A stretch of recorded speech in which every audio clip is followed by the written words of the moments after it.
And welcome back, fourth and long fans. It's your AFL and AFLW correspondent, Coach Donnie Hess here, back with another AFL round review. And today, ladies and gentlemen, I am joined by a very special guest joining me all the way from Melbourne, Miss Gemma Bastiani. Gemma, how's it going? Pretty good. How about yourself? I am not doing too bad. I want to thank you again for hopping on for this episode where we go through round five and kind of go through some topics here. So I got to ask before we even get through some of the games, kind of what are your thoughts on this round, this last round of footy? Uh, it was definitely entertaining. You know, from a non-biased point of view, definitely entertaining. From a biased point of view, my team lost, which was also sad. So, swings and roundabouts. Yeah, it happens. Unfortunately, that's the way footy goes. But it was I completely agree. This was an incredible round of footy. Some shocks, some surprises, some games going the way I kind of thought. But let's dive into the nice little to the first game of the day. And I gotta say, I was thoroughly happy to see Richmond come out and finally get their first ever AFLW win, a 47-point win over Geelong. I mean, were you expecting Richmond to have such a great performance in this first ever AFLW win? Yeah, this is the form that they've been playing against better teams for a lot of this year. But the other thing is that had that polish at the end. So, against Collingwood, they threatened. They probably should have won that game, but didn't make the most of their opportunities. Similar the week after against Carlton. But then, against a side like Geelong, who are struggling, let's be honest, they were able to take those opportunities because I guess it was the weight of numbers in the end. So, yeah, it was good to see. It's not a great look for Geelong to be the first team to lose to Richmond, though, after all of that. Yeah, I was thoroughly excited for this game. I remember watching it and just seeing Ellie McKenzie have another great game. Katie Brennan have a great game. Just Richmond stars came to play, and Mo Conti, I felt kind of bad for her at the end. She looked like a warrior through all she went through. Another amazing game by her. So I think this Richmond team's really building. I'm quite intrigued to see how they back up their first win. Maybe who knows with round two, maybe a second win here. So we'll hop over next game on the docket. The Doggies beat GWS by 25, 47-22. I mean, for this one, I had tipped the Doggies going into this one. I mean, kind of what were your thoughts on this game? Yeah, the Dogs are a really classy outfit, and the way they're playing their footy at the moment, it takes a really smart team to be able to shut that down. And the combination of pressure but also speed that they have is really hard to shut down. So I'd love to see them play a Brisbane, because I think they play very similar kinds of footy with the strong defense, but then, quick ball over the back, pressure at the ball carrier. I'd love to see that match up, because I think Brisbane are the team. If the Dogs are to lose, Brisbane are the team to do it. Quite interesting. Yeah, I mean, and for me, maybe it's the American in me, but seeing Danny Marshall have a pretty good impact in the game, and Bonnie Too Good with that great little goal down the sideline, and Ellie Blackburn, just the incredible superstar that is Ellie Blackburn in the midfield. I mean, this Dogs team is starting to catch the momentum at just the right time. Going from there, I got to say, this one shocked me. This one completely and utterly shocked me. I did not see this coming. This came out of nowhere. Brisbane beating Freo by 11. I mean, I I don't know. I'm speechless on this one.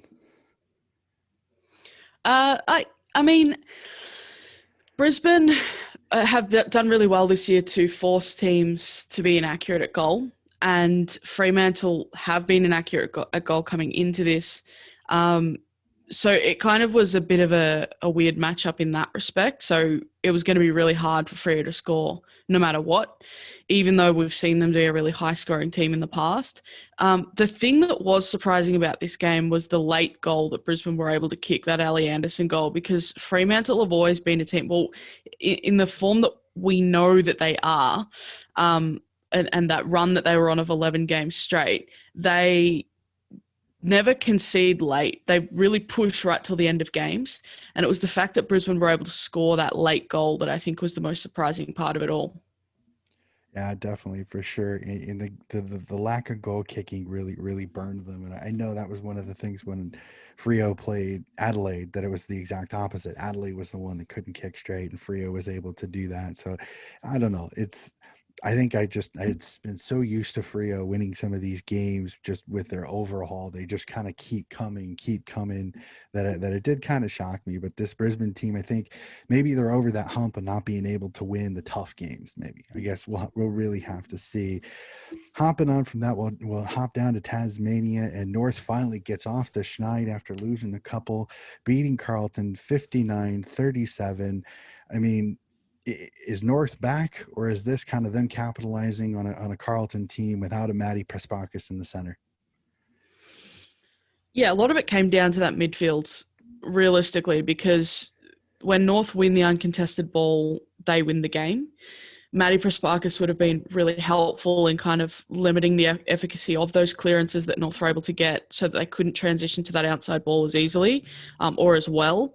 The other thing is, again, they hit the scoreboard. So when they lost to Collingwood a couple of weeks ago, last week, sorry, it was they kicked 0-8. They had the same number of scoring shots. So it's the combination of having that outside ball winning ability and control of the game, but also when you go forward, take your chances. They didn't do it last week. They were able to do it this week. Carlton, without Matty Prespakis, did struggle to limit that midfield control. We saw after, I think, the 2.5 minute mark, after North kicked those two quick goals at the start of the game, after that, they did shut them down for a quarter and a half, and they scored themselves. So they just couldn't do that for long enough for them to limit what North could do. But we've seen how to limit North. Collingwood have showed it. Carlton showed it for a quarter and a half. That's the way you beat North Melbourne. Looking at a Fremantle side that is going to be burning after that loss, that will be a fascinating matchup if they do get to play one another. Definitely, for sure. I'm hoping that the Western Australian government can be a little bit nicer to us, and we'll get that game. I really want it to, and unfortunately, this week is not making me feel much more comfortable. But we'll get into that in just a little bit. We'll hop over, and oh boy, the margin is scary to see this. That Adelaide beats Saint Kilda 61-8, and I mean, I gotta ask: is Adelaide back to their normal self, or did they capitalize on a St. Kilda team that just did not have the same spark it had the week before? I mean, it's a bit of both, really. Adelaide, the thing that when they're on, they're a really smart team because they do have so many of those senior players that read the play so well. So we talk about Phillips, we talk about Randall, but we've got to talk about a player like Mariana Radcic who sets up that defense really well when Chelsea Randall is playing higher up the field, and Sarah Allen, even players like that. So it was a frustrating game to watch because St Kilda really needed to take more chances coming out of defence. Stopping, propping, and try to kick long down the line was never going to work against Adelaide because they do read it so well in the air. Because they spread so quickly, they are always outnumbered. They needed to try something different and they just didn't, and it was incredibly frustrating. But looking at the numbers specifically, especially Adelaide's scoring, they are edging closer to that 2019 team, which was the highest scoring, most dominant team we've ever seen in the AFLW.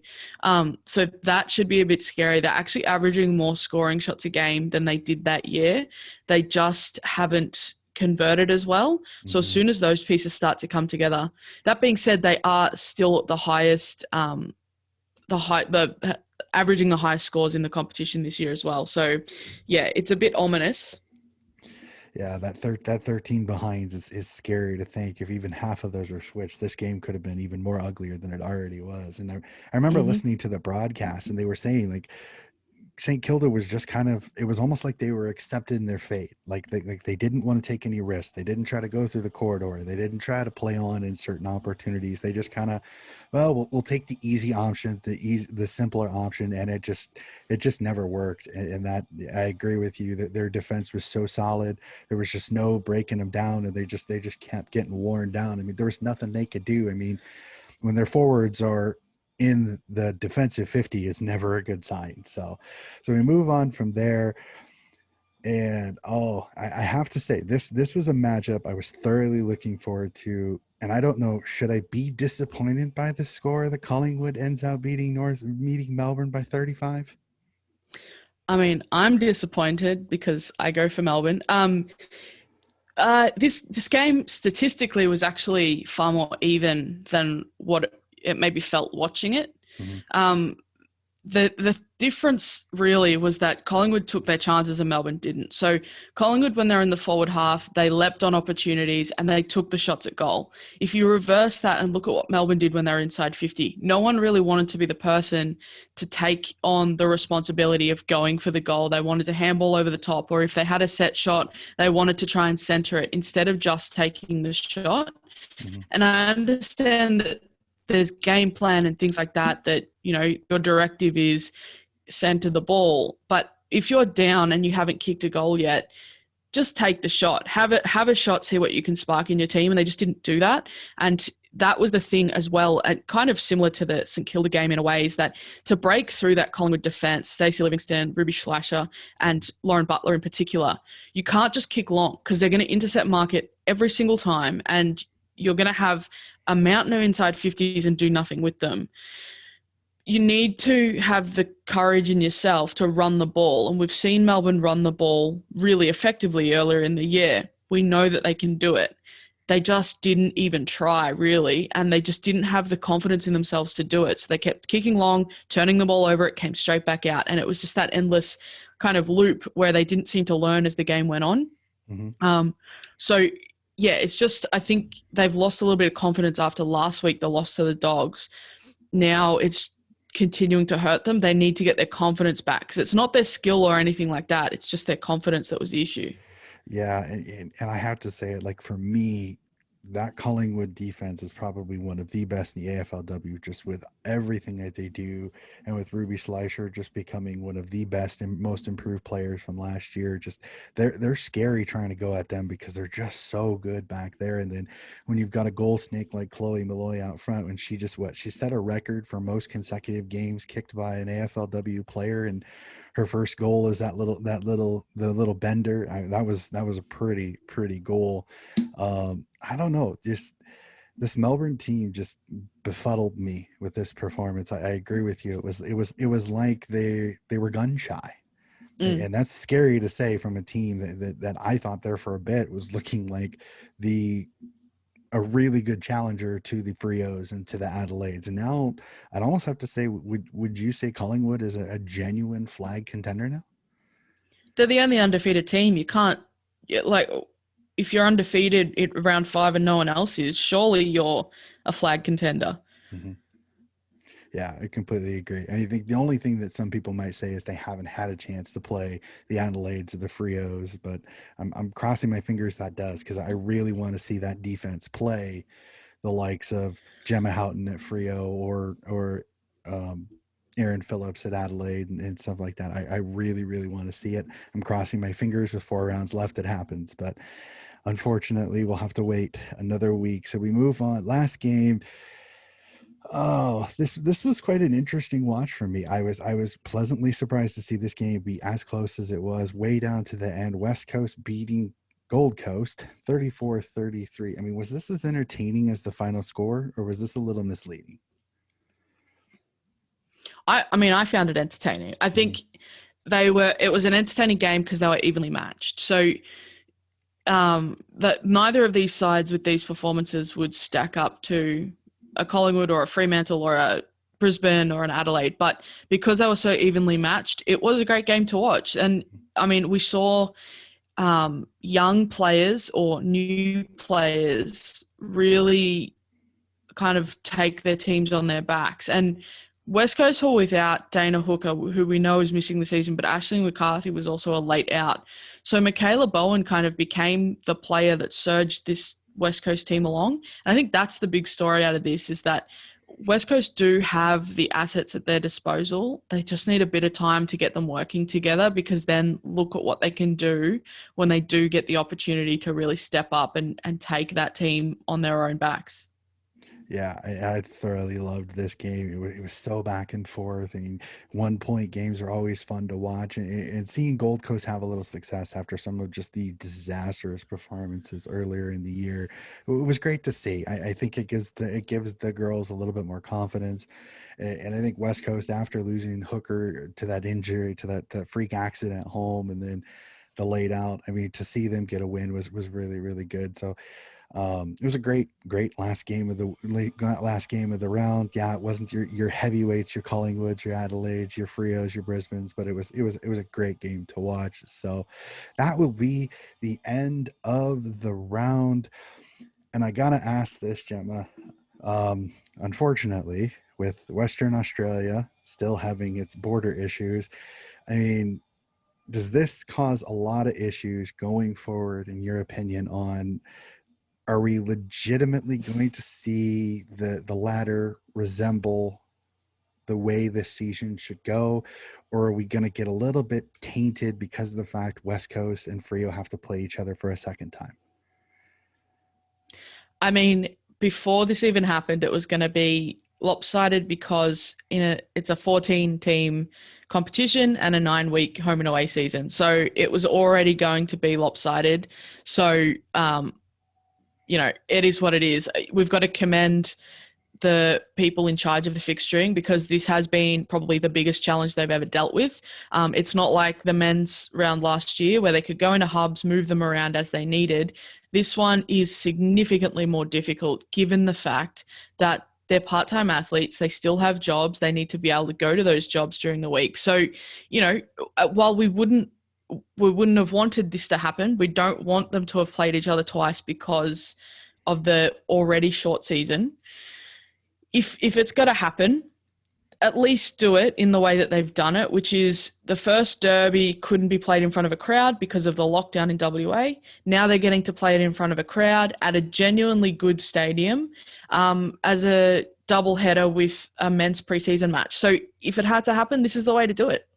Yeah, and I agree. And I agree in that situation. I mean, the girls can't hub. I mean, we all understand that. I think it's the hardest part about their season is that they don't have that luxury of let's send everybody to Queensland and put everybody in different hotels in different parts of Queensland to be able to play. I mean, it's just not possible. I mean, you don't want to jeopardize these girls' careers in their jobs outside of footy. I mean, I think we're all crossing our fingers that the day comes so quickly when all of these girls can be full-time athletes. I mean, even me over here, yes, I don't have my teams not an AFLW team, but I want these girls to be full-time athletes because even in halftime, at half, I mean, semi-pro basically. I hate saying that. I really do. These girls are progressing at such an astronomically awesome rate. Like these games are so much better and so much more fun to watch. Like I'm thoroughly enjoying it. I mean, I'll be honest, I did not get a chance to watch a lot of the games last year. I didn't. And I'm loving the games. I think the girls are playing so much better footy. It's awesome to watch. This league is only going to get better with time. So I really hope it does, but I kind of agree. I agree. I mean, I hope I wished it didn't have to happen, but I mean, you got to roll with the punches, and I think they're trying to do the best they can. But speaking of the fixture list, I mean, I I haven't heard this very often, but I wanted to get your opinion on this with some of the matchups that we saw last round with Collingwood facing Melbourne, Brisbane facing Frio. I mean, I don't know. I heard in a few other in a podcast or two that they were worried that maybe the fixture was tainted a little bit, that maybe the AFL was trying to be sure that the big teams played the big teams and the smaller teams faced the smaller teams. I mean, what's kind of your thoughts on that? I mean, do you at all kind of see that, or do you think it was just kind of the way kind of things played out? I mean, there's two parts to this. One is the people that are saying that are probably the same people complaining that good teams haven't played anyone good yet, therefore their form can't be considered. So, do you want them to play the good teams so you can see who's good, or do you want them to play crap teams? Sorry for swearing. Do No, you no, want them you're to good. play bad teams so that they keep looking good, so that you can say that they're not actually that good? Like, what do you want? And then two, if you were the AFL and you had a floating fixture, why wouldn't you do that? like it was entertaining. We got to kind of see who was the real deal.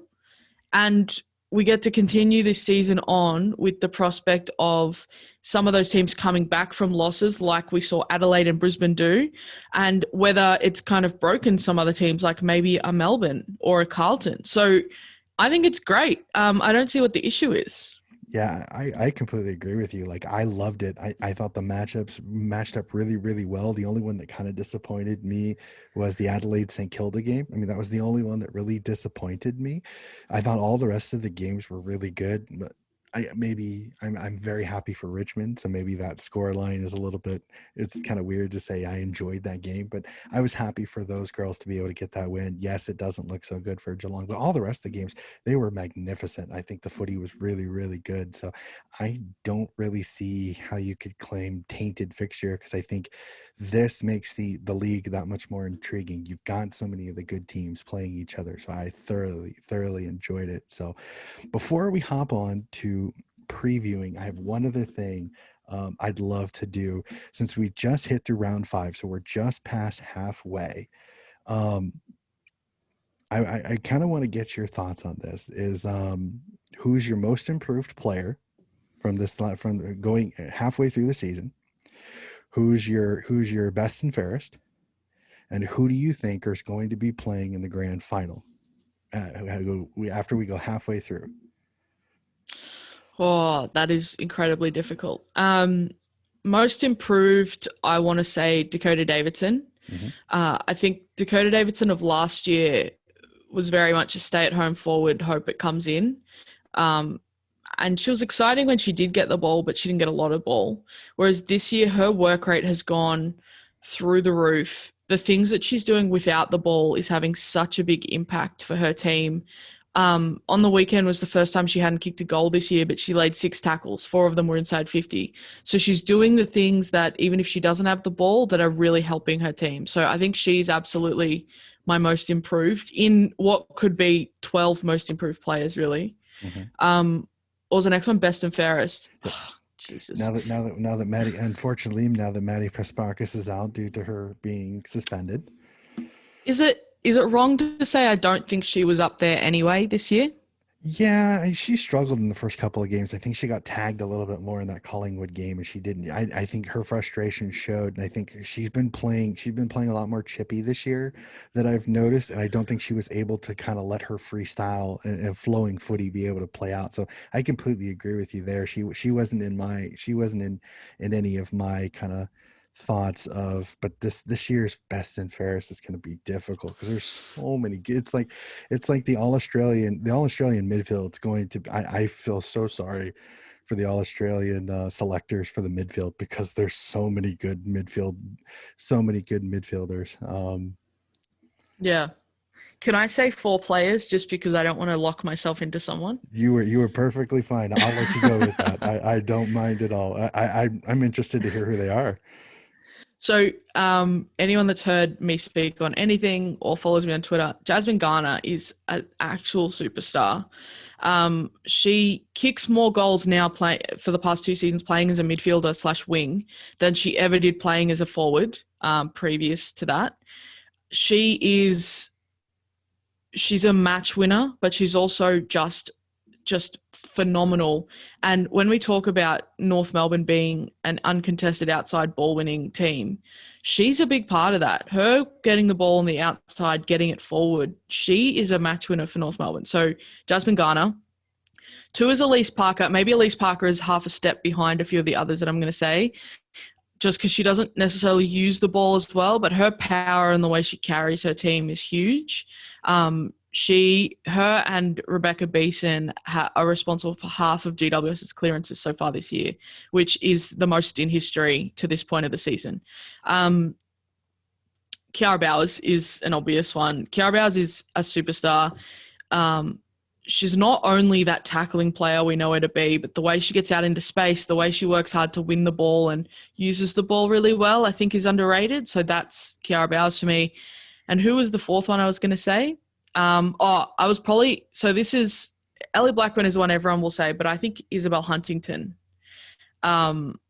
because what she's doing, coming similar to Jasmine Ghana, coming out of the forward line, getting up the field, taking those marks. She's involved in a lot of their scoring, and she takes really important contested marks, and she's averaging just an insane amount of marks and contested marks. So those are probably my 4. It's unlikely that will match up with what umpires will vote, because that is just the way it goes. But those would be the 4 for me. No, I understand. I got into the She Plays AFL fantasy, and I know Elise Parker is one of those that just absolutely is insane. And I finally got to watch a full game of GWS. I'd actually only been able to watch highlights, and she's just everywhere. I mean, wherever the ball is, she is there. And Elise Parker is fun to watch play footy. I think Ellie Blackburn's got a shot as well, just because of everything that she has done and the way the doggies are playing now. I think unfortunately when it comes to it is what team comes out the victor in the game sometimes really does affect how umpires vote, unfortunately, which I think is Mm-hmm. not. I don't always agree with that, because sometimes you'll just get a monster performance by a team that actually doesn't win, but they get downgraded because their team didn't win. So I completely agree with you. I love Kiera Bowers. That's a great call on that one. I think she's been their stabilizing force in the midfield. Yeah, there for a while I had Miss Paxson from Melbourne, but unfortunately they've kind of fallen away a little bit. But who knows? I mean, this is going to be a crazy season, and like I said, that all Australian midfield is going to be so difficult for them to choose, just because there's so many good ones in there.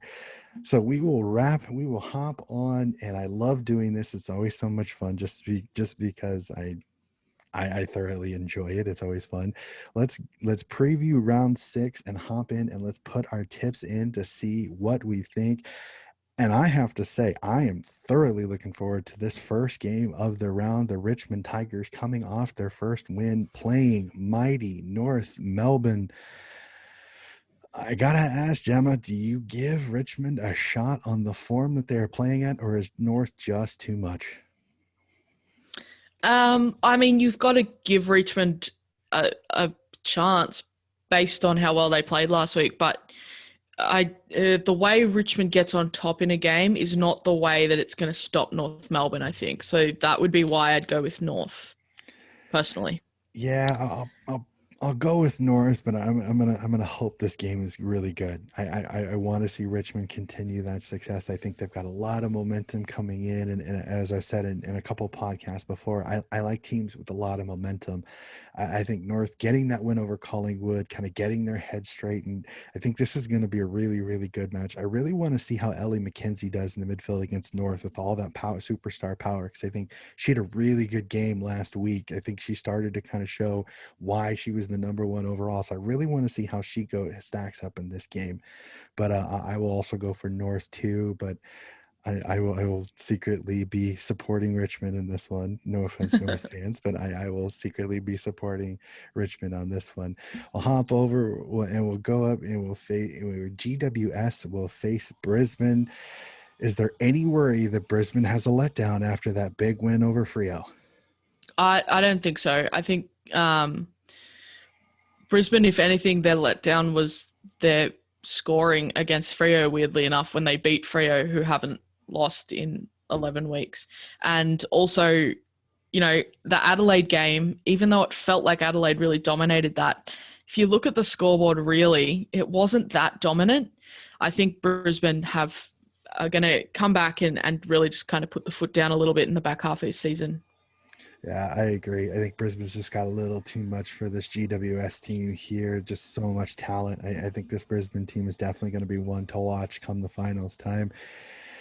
Unfortunately, the next one, it could be just as ugly as the previous week. Adelaide at home to Gold Coast. I mean, Yeah, that's going to be bad.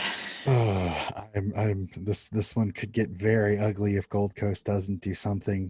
I mean, as badly as they beat St Kilda, it could be worse. Unfortunately, I don't know. Do you give Gold Coast any chance? All I'm going to say is that it's worth keeping in mind that the highest ever AFLW score is 12-14-86. We may see that broken this week. I don't know. Maybe we'll see the first triple digit score. Who knows? Potentially. Sorry, Gold Coast. Sorry, Gold Coast. We're hoping it doesn't happen, but we will see. Okay, next, moving on, we'll go down to Casey Fields in a redemption game. Who wants it more? Melbourne versus St. Kilda. We have to deal with, from what I'm told, Casey Fields' almost constant wind problem. Who do you got in this one? Casey Fields is the ends of the earth. It's so far away, I've got to say, as someone who lives over an hour away from Casey Fields. Look, you've got to back Melbourne in for this one. After 2 weeks of kind of just okay footy, if that, they'll be firing. And the hope is that they get Meg Downey back into this side. I think Meg Downey would be a massive inclusion. We haven't heard too much about where she's tracking, but the hope is that she'll be back for it.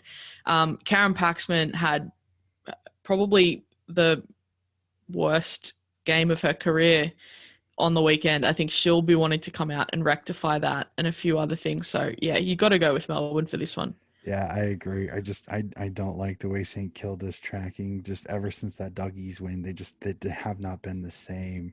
I don't know, but I will go with Melbourne there too. I think I'm a little scared for St. Kilda in that one because you're going to get a very angry Melbourne team that's got a lot to prove. A lot to prove. Hop over to Icon Park, Carlton hosting Geelong. Maddie Prasparkas is back. Will she take it out on the Lonely Cats? Well, it's the Cats without Olivia Purcell now as well. Yeah, I think Carlton will get another win. I don't know that the win will say much about their season, but it'll be good for them to just register another win. Mm-hmm. Get a little bit of confidence back, we hope. Yeah, I completely agree with you on this one. I think Carlton's just got a little too much, and unfortunately, Geelong is just gonna have to kind of ride out the rest of the year and just hope maybe they can get a lucky break later. And oh my gosh, we go to Victoria Park and the game of the round, in my personal opinion. I don't know about you, Gemma. Collingwood hosting the Western Bulldogs. I mean, is this going to be the game of the round? Well, yes, you would hope so. But then last week we said the game of the round was going to be, what was it?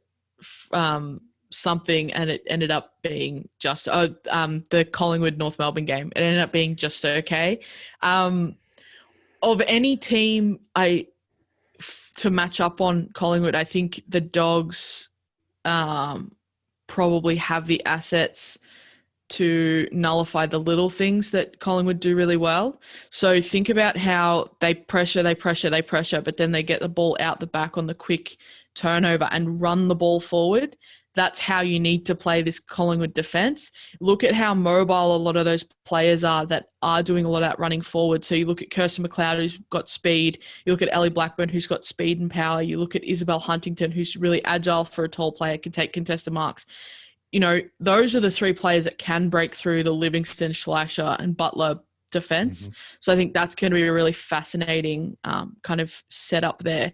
The way Collingwood choose to move some of those midfielders around will be interesting as well. How long will Brianna Davies spend in the midfield as compared to in the forward line and things like that? So it'll be a very strategic, this one. Yeah, this will be fun to see the coaching matchup and who plays what and kind of how that goes. I'm thoroughly intrigued. I'm hoping that this one lives up to what it could be, just because this is an absolutely tasty matchup. I cannot wait. And the best part is it plays at a decent time over here. It plays 9:40 my time PM that night. So I'm going to be sitting in front of my iPad thoroughly enjoying this footy game, I'm hoping. So, and last but not least, unfortunately, kind of like we discussed earlier, we have the rematch, the Derby rematch between West Coast and Freo. I mean, is there any worry that Freo and West Coast play another game like they did the last one, even though it was in a downpour and also, as you said, with no fans? I mean, will the fans change the outcome, or will this be a Freo win, or will West Coast challenge the Dockers? It's worth noting that this one's at Optus Stadium, which is more protected from the elements. Obviously, if it's raining, it'll still be wet, but in terms of other elements, it'll be a bit more protected. That is great for Freo. Because they do love to get the ball out into space, run the ball, use the outside, and, you know, better better field, better conditions allows that to happen more. The thing that's really stunted Fremantle this year has been a strong defense that pressures the ball at ground level.